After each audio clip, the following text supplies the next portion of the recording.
Yo, what's going on, guys? It's Houston Sports Hub back into the video today. And today, the Houston Astros beat the Seattle Mariners to start off the series, a three-game series, 5-3. This is a big win for the Astros. This is their now second straight win. They've won their last out of their last six games. They've won 5 out of their last 6 games. They're now up to 12-20. And, things are the best they've ever been all season for the Astros, winning 5 out of their last 6 games. And hopefully they can keep it up in this series against the Seattle Mariners, the Seattle Mariners, because this is a big series for the Astros. Not only this is their chance to get things right, but it's their chance to get it's their chance to get things right also. Against a team that is in your division and is number 1 in your division currently. I don't know if this will affect the Rangers potentially taking the lead in the division. I think they won today. I'm not 100% sure, but I thought they won today. I think they did beat the Royals today, but I'm not 100% sure. So, but I know the Royals pitcher Brady Singer had a really good day. All right, 5-3 Astros win. I gotta admit, I am a little bit upset. I'm fine. The Astros played a great game today, but it upsets me just a tiny bit. For the back-to-back days, the Astros offense heats up right before they had chances to give the starting pitcher a win. Yesterday, I'm a lot more upset yesterday with Spencer Argotti. I really was hoping for him to get his first career win because he went out there, he pitched a good game. He nearly went 6 innings, and he only gave up 2 runs, had 6 strikeouts. I guess a really good Guardians lineup I want to add as well. Guardians team, who's such a good team. And, he for a rookie, he went out there, I feel like almost 6 innings, 6 strikeouts, only giving up 2 runs and 4 hits is really good against a lineup like that.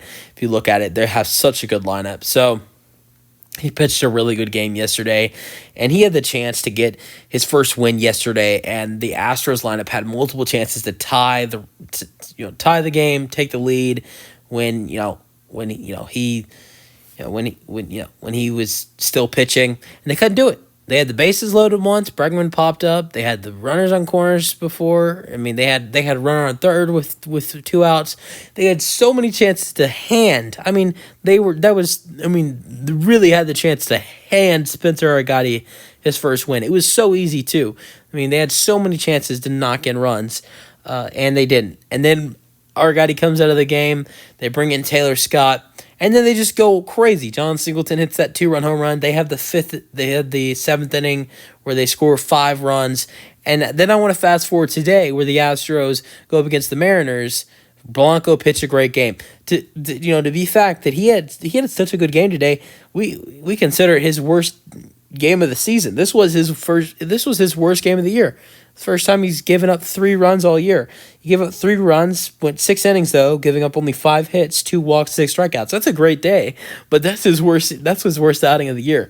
He gave up 2 long shots to Dylan Moore and Jorge Polanco, which Dylan Moore, the Astros have killed Dylan Moore. He's the guy that's faced this Astros team the most out of anybody in the Mariners lineup. And he has less than a 200 batting average against his team in his career, with over 100 ABs against the Astros. So, yeah. All right, but I want to get into this game. But the Astros could have potentially handed Blanco his. I think this would have been his 4th win of the season. He would have improved to 4-0. But in the 5th inning, it was 3-1. Blanco's last inning was the 6th inning. Then the Astros go crazy in the 7th inning. Man, the 7th inning has been that has been their year this year. 4 runs scored in the 7th inning. The Astros put up a total of the total of 5 runs yesterday in the 7th inning. I feel like at the same time, the 7th inning has always been one of our best innings scoring wise. No matter who's on the team, but. We've had a couple other really nice 7th innings this year. I think we had some really good 7th innings against the Rangers at home. But, 7th. I think the 7th inning has been a really big, strong point for this Astros team this year when they are able to, get hot. I think it's a lot of time when it happens, it is in the 7th.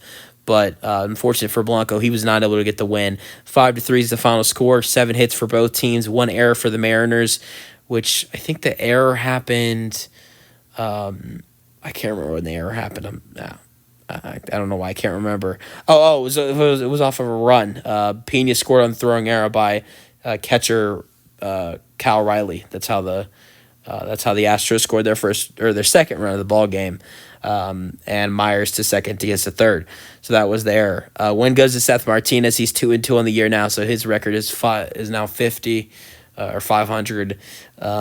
He went 1 inning, 0 runs, 0 strikeouts, 0 walks. I mean, honestly, I don't mind them putting in Seth Martinez. I know he got the win, but I didn't like Joe using him again after putting him in 2 innings yesterday, and especially when the Astros don't have any off days until like May 22nd. So, he's one of our best relief pitchers, but I know, today was a close game, but at the same time, we did use him 2 innings yesterday in a blowout game. So, loss goes to Spear. He's 0-1. He only got 1 out of the 7th inning. He gives up 2 runs, 0 strikeouts, 3 walks. Save goes to Josh Hader, his 3rd save of the year. Pitched the 9th, got 2 strikeouts, 1 walk. Scoring summary, Polanco goes deep in the 3rd, 1-0, 407 feet. Pena with a ground out to second. Alvarez scores, ties the game at 1. And in the 5th inning, Moore kills 1 to left center in the 5th, 365 feet. Riley scored. It's 3-1. 7th inning, the Astros start their parade in the 7th inning win. It's a throwing error by catcher Riley, and then Myers to second, Diaz to third, 3-2. 7th inning, Bunt ties it up with a sac fly to right. Diaz scored. Myers to third, 3-3. And in the 7th inning, the Astros take the lead off of a bunt single. Altuve has really been the only guy on this team this year to be successful on bunts. Maybe only one of few players in Major League Baseball reached on a bunt single to score Myers and give the Astros the lead. And then the 7th inning, Alex Bregman got an RBI walk, which, fun fact, that's the first RBI walk of the season for the Astros. Yesterday, the Astros had their first run scored on a hit by pitch, and their first run scored off of what was the other one yesterday? It was their first run scored by there was another one yesterday. I can't remember what happened. Pass ball to score the Astros a run. So now the Astros get their first RBI walk of the season, and that's Alex Bregman. And today was a big day for Alex. I mean, it doesn't really show up when you look at 1 for 3, but the Astros would have been in extra innings if it wasn't for Bregman in this game, because I want to note that the first run the Astros scored in the 4th inning, Alex Bregman hit. Jordan started off with a double. Bregman hits a single to get Jordan to third base, which sets up Jeremy Pena to hit a RBI ground out to score Jordan. So without Bregman's single, the Astros probably don't bring in Jordan to score and tie the game at 1. And then Alex Bregman, that final run scored was that RBI walk for Breggy. So this game probably hits extra innings for the Astros to go to another extra innings game, which they're 1-4 in. If Alex Bregman does not come up in those 2 opportunities, hitting the single to get Jordan to third, and then the 7th inning RBI walk. So I know Bregman's been bad this year, wasn't necessarily great today, but still, the Astros probably would have won in extra innings or lost, which they're 1-4 in extra innings this year if it wasn't for Breggy. And I mean, numbers show that the Astros would have lost in extra innings if it wasn't for Bregman stepping up there. All right, so and also I want to note that Bregman was moved to the cleanup spot today compared to batting at 2. And I think that's a great spot for Bregman, but I think the Astros need to figure out Kyle Tucker, because I don't like Kyle Tucker batting 2. Honestly, I'm now going to get to the Astros individual hitters and what their hitters did today, but I think it probably would be best to move Jeremy Pena to the 2 spot. And I don't know what you do about Tucker and Jordan, because I think that Bregman needs to stay at the cleanup spot. So if you move Pena to 2, who's at 3? Is it Tucker or Jordan, and who is to 5? I honestly think the Astros would be better off putting Jordan at 3 and Tucker at 5. I mean, I just think Bregman, and Josh Reddick said it today, a former teammate of his on the Astros broadcast, that he is better when he's at the cleanup spot. But at the same time, I think if you look at it when the Astros, when they had Michael Brantley, he was at the 2 spot, and they had Altuve and Brantley. You have your your two most efficient hitters at the plate, and the two guys you could trust on the most, and Altuve and Brantley, not at 1 and 2. I can think the same the same thing for the Astros with Altuve and Jeremy Pena. Those two guys are batting over 300. They have the best batting averages on the team outside of Joey Loperfido, who's only played 3 games this season. So, Altuve 348 batting average, Pena 325. I think those should be the first 2 guys batting in this lineup, and then you figure out the rest of the lineup, either Jordan or Tucker at 3, and then Bregman at 4, and then whoever goes at 3, the other goes at 5. And then the rest of the lineup, Yainer Diaz is at 6, John Singleton or Joey Loperfido is at 7, vice versa at the 8 spot, and then Dubon at 9. I like that potential lineup for the Stros. So, I mean, all you're doing is switching Pena and either Tucker or Jordan, and then it's the same lineup. But all right, Altuve went 1 for 4 today with a infield single RBI. Another thing also, the Astros scored 5 runs today. None of the RBIs or none of the runs that were scored were base hits into the outfield. You had a RBI sac fly, you had an infield single for a bunt, you had a RBI walk, you had an error, and you had an RBI ground out. So that's actually pretty interesting for a 5-run day. And Tucker went 0 for 3, had a 7th inning walk. I mean, I don't like Tucker at the 2 spot. He had a bad day today, and not only did he have a bad day today, he's only hit 5 times at the 2 spot in his career. This was his 5th time. So it's not something he's comfortable with. It's not something he's used to.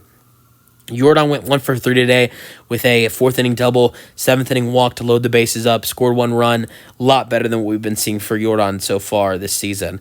And then Alex Bregman went 1 for 3, went over what he did today already. Pena went 0 for 3, did not have a hit, 7th inning walk though, scores a run, has an RBI, and still batting average is 325. Had a triple yesterday though. Yainer, and 2 hits for Jeremy yesterday. 2 for 4 for Yainer Diaz.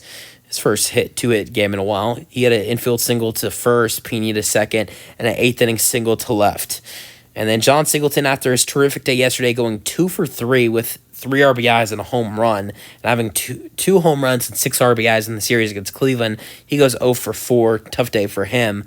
Joey Loperfido went 2 for 2, singled to right twice in the 3rd and 5th, but then Jake Myers got to pinch hit for him for 2 at-bats in the 7th and 8th with a walk and a strikeout. I could understand why the Astros took Joey Loperfido out of this ballgame. The situation they took him out was a runner on 3rd and runner on 2nd with 1 out. We know he can get the RBI in those situations. He did it the other night with the bases loaded with 0 outs. But this is a 1-out situation. I believe when this happened, this was I think the Astros were still trailing at this point. The Astros were still trailing at this point of the ball game, and with 1 out, Joey Loperfido is a really good hitter, but he's a young player who strikes out a lot. So I don't think the Astros really could afford to take a second out of the inning. So that's why they brought in Jake Myers, who struck out in one of his at bats, but in that situation, he did get the 7th inning walk. At the time, it doesn't look like a good decision, but I think it was the good situation in that moment because it turned out to be good for the Astros. Dubon was 0 for 3 today. He does get an RBI with the sac fly. Really good hit for Dubon to tie the game up in the 3rd inning. In the 7th inning, and that was it for Dubon, who went 0 for 3. But still, batting average is 282. Outside of Blanco and Seth Martinez and Josh Hader, who whenever what Blanco, Martinez, and Hader did today, the only other pitcher that pitched for the Astros was Presley in the 8th inning when he gave up 2 hits and 1 strikeout. So Hader and Presley's ERA are now lower than 5, and Martinez is less than 2. Martinez's ERA is 1.96. So, I mean, the bullpen has been a lot better in the last 6 games as well, so that's a great sign for this Astros team. Let me know your thoughts in the comment section, and peace out. Go Astros.